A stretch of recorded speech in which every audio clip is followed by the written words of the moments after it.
سچی پیغمبر و هغه به مني د پیغمبر صلی الله علیه وسلم صحیح حدیث چې راورسېدو آمنا واطعنا وسمعنا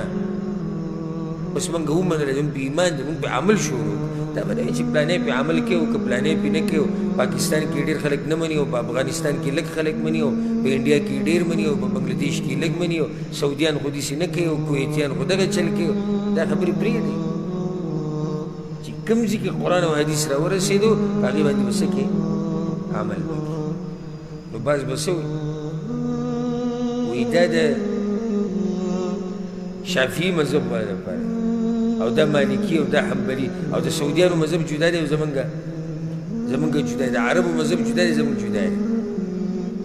که بیا دومره وران دي ګوره مه کنه ټوله خبره د خواهشاتو حتی ورته یو ورځ ووایه وایه داسې کار وکړه صحیح شو دغه خبرې پرېږده چې مذهب جدا دی او داسې دا پیسې ته په ځان پسې راکاږي دا حرام دي دا اوس ټولو مذهبونو کې اتفاقي ده دا مسله په ټولو مذهبونو کې څه ده راشه وایي د اتفاقي لره شو ته په ځان پسې دا پیسې راکاږي داسې وایي ډېر سعودیان هم راکاږي چې کله ورته ته یو صحیح حدیث بیان کړي بیا وایي نه دا سعودیانو مسله زموږ نه ده اوس چې کله دی غلط کار کوي نو په دې کې دی په سعودیانو پسې روان شو نو ډېر سعودیان په ځان پسې توپ نه راکوي ته ورته دا ګیره کې سړي ځایونه جوړ کړي ډېرو سعودیانو پکې جوړ کړي لکه تا ته الله څه ویلي چې تابعداري وکړي د سعودیانو که تابعداري وکړي د عربو تا ته خو الله دا ویلي تابعداري وکړي د الله او د الله د پیغمبر صلی الله علیه وسلم تابعداري د هغوی وکړي ته کله عرب پیش کوې په دلیل کې او کله یو او کله بل په دې به خلاص نه شي نو په هغو کې دا بیماري وه بعض ایتونه منل او بعضې نه منل ټوله خبره اصل کې د خواهشاتو وه ټوله خبره په اصل کې د خواهشاتو وه چې بهجي زموږ خواهشات یې نه مني دا څو مسلې شوې څلور پنځوسمه مسله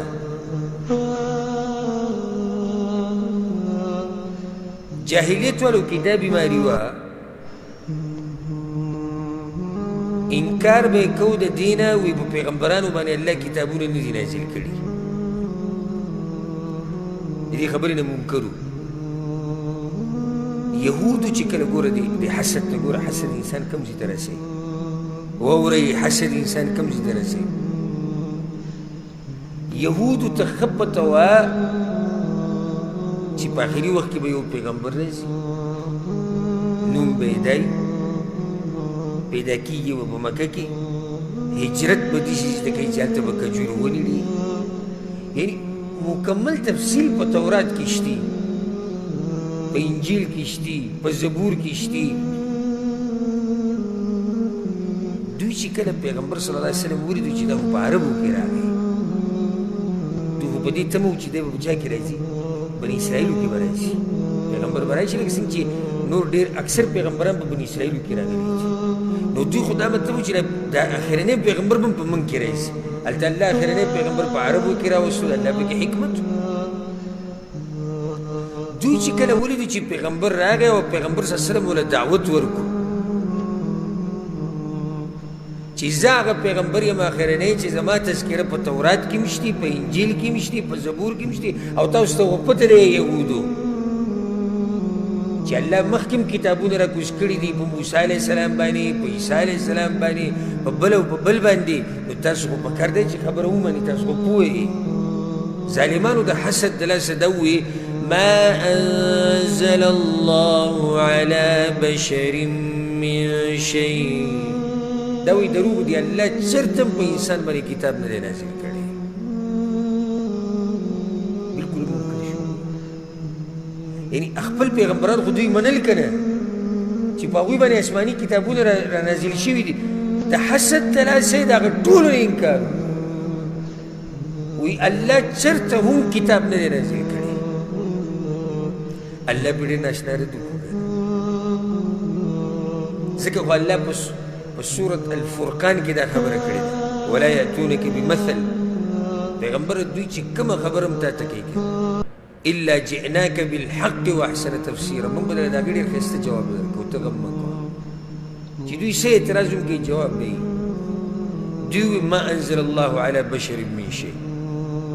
الله په انسان باندې د سره څه شی نه دی نازل کړی دا ټول دروغ دي الله وی ورته ووایه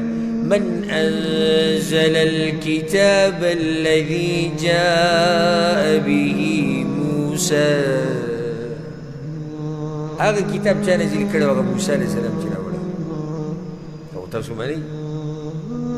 چا نازل کړی هغه کتاب حالانکه موسی علیه السلام هم انسان و تاسو منلی چې انسان ولې په هغه انسان باندې دا کتاب نازل شو نو په دې انسان باندې ولې کتاب نشي نازلېدی نو هغوی به انکار کوو د دې خبرې نه وګوره حسد کوم ځای ته خبره ورسوله لکه بعض داسې منکر شتي که نه وایي د سنت او د حدیث چې د الله طرف نه وحي نه دا اجتهاد دی دا هم دغه مطلب دی ما انزل الله على بشر من شيء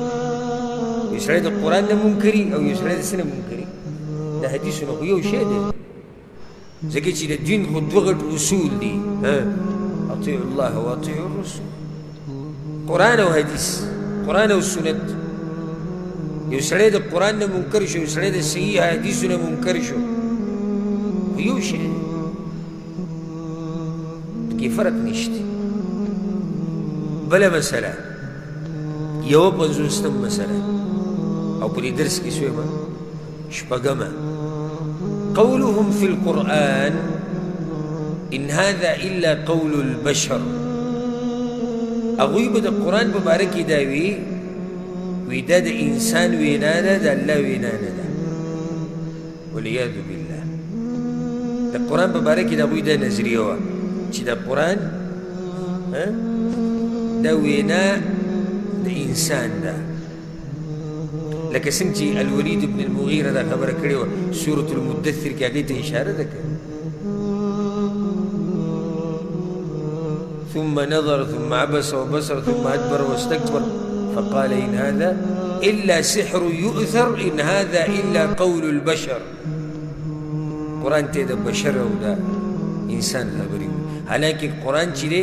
کلام الله دا د الله حقیقي خبرې دي الله کړي دي ځکه دې قرآن سره تعلق ساتي ګوره دا کوم قرآن چې زموږ سره دی په دې کې چې دا کومې خبرې دي دا حقیقي الله کړي دي جبریل علیه السلام اورېدلي دي بیا یې راوړي دي پیغمبر صلی الله علیه وسلم له ولې الله په سورة التوبه کې نه وایي حتی یسمع کلام الله چې واوري څه کلام د الله خبرې د الله يريدون أن يبدلوا كلام الله كلام په عربي کې څه ته وایي خبرو ته وایي بیا دې تاوال را تاوال کله وایي لفظ مخلوق دی معنی ده الله د طرف نه ده کله وایي دا قرآن بعض ګمراه فرقو له وایي دا قرآن الله پیدا کو قرآن مخلوق دی والعیاذ بالله او الله په یو ځای په جبریل کې ور واچو او بعض وایي په لوح محفوظ کې ور واچو والعیاذ بالله دا مخلوق ته نه قرآن مخلوق نه دی قرآن خو د الله خبرې دي او خبرې د الله صفت دی او الله مخلوق نه دی نو خبرې څنګه مخلوق شوي ورسېدی په دې مسله کې مشرکانو کې دا بیماري وه او خو ته پته وه ګورې ها دا خبره مې یاده ساتئ خو ته پته وه چې دا خبرې د دې محمد صلی الله علیه وسلم نه دي د الله دي وجه څه ده څنګه پته ورته په دې وه چې دا د خبرې نه دي ځکه که چېرته دوی ته پته وی چې دا خبرې د دې پیغمبر صلی الله علیه وسلم جوړې شوي دي نو دوی به د دې په مقابله کې خبرې جوړې کړې وي قرآن کې ګوره الله قسمه قسم طریقو سره دوی له چیلنج هم ورکړی فأتوا بسورة من مثله بعشر سور مثله لس سورتونه راوړئ سورت راوړئ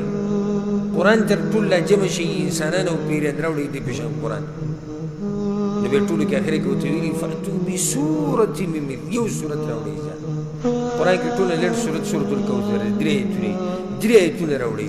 دوی نه دي راوړي نو خو ته پته وه چې دا خبرې د انسانانو نه دي ځکه خو یې مقابله نه شوه کېدی که نه خو بیا به هم ظالمانو دا وي دا د انسانانو خبرې په دې کوم هغوی په دې خپله خبره کې لکه څنګه چې ورته الله دا خبره کړې ده په سورت الذاریات کې او په سورة النبأ کې چې دوی په خپل هم په اختلاف کې دي ګډې وړې خبرې کوي کله وایي دا جادو دی کله وایي دا د پیغمبر صلی الله علیه وسلم په خپله لیکلی دی او کله وایي دته اهل کتاب وښولی دی او کله وایي د شاعرانو خبرې نو دا بیماري وه په هغوی کې چې قرآن ته به کلام د الله نه وي نن سبا چې کوم ګمراه فرقو ولري او د الله دې کلام ته حقیقي کلام د الله نه وي نو دا خلک هم د مکې د مشرکانو په لار روان دي ځکه مکې مشرکان هم وي د قرآن د الله خبرې نه دي دا دې پیغمبر جوړې کړي د ځان نه مخلوق دی او دا نن سبا چې کوم معتزله او جهمیه او اشاعره او ماتوریدي او چې څومره ګمراه فرقې دي او چې دا نظریې لري چې قرآن مخلوق دی د الله حقیقي خبرې نه دي نو دا سړی هم د هغوی په لار روان دی والعیاذ بالله داسې ټولې څو مسلې شوې شپږ